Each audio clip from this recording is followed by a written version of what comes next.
I've spent my career as a child psychologist, sitting across from young faces that carried burdens no child should ever know. Bruises, broken homes, nights filled with screaming or silent sight was my job to try and help them stitch themselves back together. I thought I had seen the worst humanity had to offer through the eyes of its most vulnerable. But 13 years ago, a case landed in my lap that shattered every rule I believed about trauma, innocence, and evil itself. That night started with nothing more than spilled milk. I was at my desk, the glow of a lamp spilling across half-finished notes. The day had been long. I had already seen 5 children back-to-back, each story of pain weighing heavier than the last. My eyelids sagged as I flipped through files, absent-mindedly reaching for the glass at my side. My elbow nudged it instead.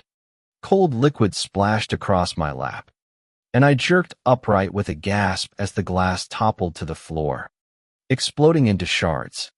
The sound had barely settled when my landline rang. Loud, piercing. My heart pounded so hard I thought I might choke on it. I fumbled for the receiver. Hello? Dr. Matthews. A voice asked. Sharp. Urgent. Trembling at the edges. Yes. This is he. This is Diane Miller from Westbrook County Child Services. I'm sorry for the late call, but I need you at the hospital immediately. It's an emergency. I knew Diane, though it had been years since we'd last worked together. She was competent, calm under pressure. Tonight her voice was tight with something I had never heard before: fear. What's happened? I asked. She hesitated, as though speaking the words might make them more real. We received a welfare call. Neighbors hadn't seen a family for 2 weeks. Cars unmoved. Mail piling up. Police entered the home. Her breath faltered. Both parents were found tied to chairs. Their throats were cut. Deep. They'd been that way for at least 2 weeks. My stomach turned. There's more. She pressed on. Their daughter, 3 years old, was inside. Alive. She'd set out little plastic plates and cups on the table. She'd been pouring milk into their mouths. I gripped the phone tighter, staring at the puddle of milk soaking into my sweatpants. The coincidence made my skin crawl. I'll be there in 15 minutes, I said. The hospital corridors were washed in sterile light, humming with the faint buzz of fluorescent bulbs. Diane was waiting outside a small exam room, her usually neat hair frayed, her eyes wide with exhaustion and shock. She's in here, she whispered. I stepped inside.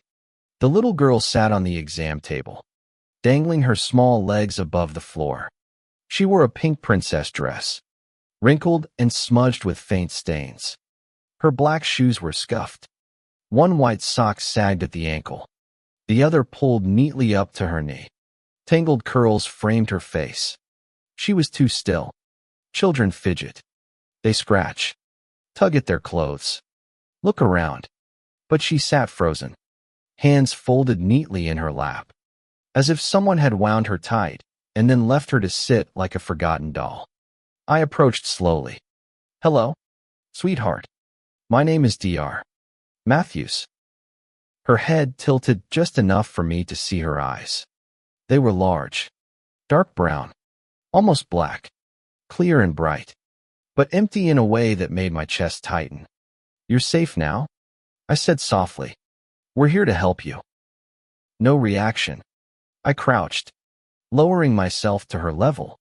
Gently, I laid a hand over her small clasped fingers. Cold. Too cold. She didn't look at me. Her gaze hovered just below, fixed on my mouth. After a pause, she nodded 3 times. Do you know why you're here? I asked. Again. 3 slow nods. That's good. Very good. Then, without warning, her eyes locked with mine. For a moment, something sharp and unrecognizable flickered there, and in a voice flat and toneless, she whispered, it was for their own good. My throat tightened. I'm sorry, sweetheart. What did you say? Her gaze never wavered. It was for their own good. The words felt wrong in her mouth. Too practiced. Too final. I looked toward Diane, who stood frozen in the doorway. Her lips parted. The girl lowered her head again. Motionless. Silent. She became my patient. Her foster parents, a kind couple who lived just outside of town, brought her faithfully every Tuesday afternoon. Each session was the same. She sat in the small chair across from me, her hands folded in her lap, her posture rigid. Sometimes she would nod or shake her head, but she never spoke again. I didn't push. With trauma, silence is often safer than words. My role was to be steady, patient, present. One week, I set out crayons and coloring books.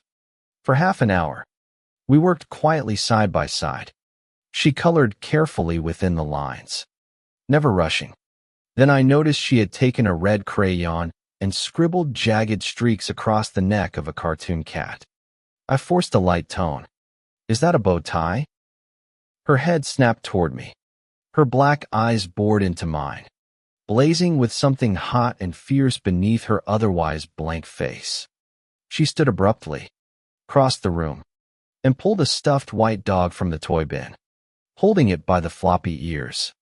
She raised the red crayon and slashed furiously at its throat. Her voice erupted, shrill and raw. It's for your own good. It's for your own good. Again and again, she screamed it, her small arm jerking with each stroke of the crayon. My blood iced. Sweat prickled my palms. Every instinct screamed at me to leave. But I forced myself to sit still, breathing evenly, reminding myself that this was a child. Finally, she stopped. The crayon dropped from her fingers. She stared at me, unblinking. And then, just barely, the corners of her lips curled upward, a smile so faint, it chilled me more than the screaming.